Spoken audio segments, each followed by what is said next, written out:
All right, so this video is going to be some tips for your cone. So your cone, again, what it looks like is going to depend on your dimensions. So some cones are sort of wider and fatter, and some cones are tall and skinny.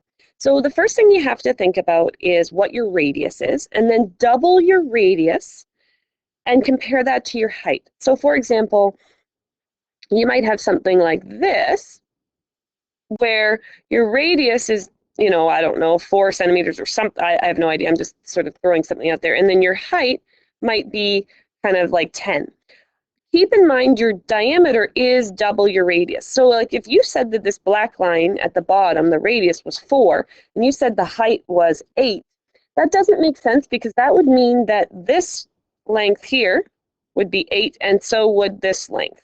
So make sure that you know what your diameter is compared to your height in terms of whether you're drawing it reasonably sized or not. So you could have a tall, skinny cone, or, as I said, you could have more of a short, fat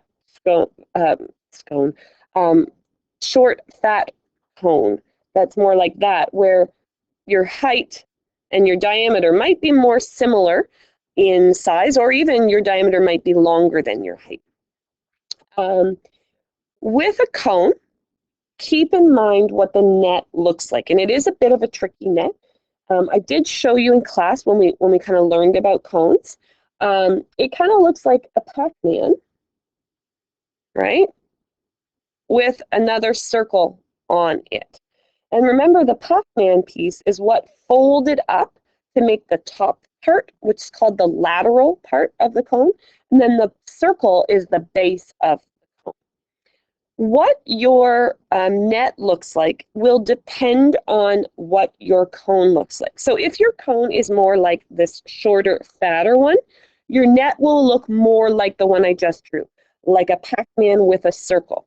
If your cone is more this tall, skinny one, then your net is going to look more like a piece of pizza. So maybe more like this with your circle, okay? The other thing is, and when I drew this one, it's not very realistic, and the reason for that is this around here is the circumference of your circle, or the circumference of the lateral part, which means it will be equal to this. So what I just circled in red on the circle will be the same length as what I just drew in red on this curvy part of the Pac-Man. Obviously, those are not equal, so I did not draw that very accurately.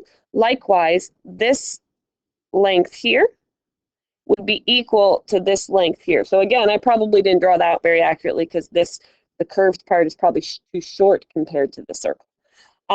What that means, however, is you have to find the circumference, because you're going to need to know what that is. This is the circumference right here. Should have used a different color, but so the circumference is that length.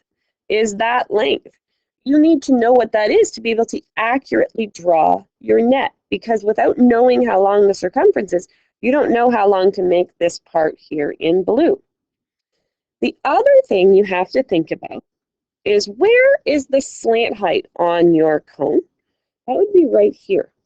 Where is that in your net? Whether your net looks like the Pac-Man or the pizza, where is the slant height? Well, the slant height is this piece. Oh, I'll highlight that. Let me just undo that for a sec, because I want a different color.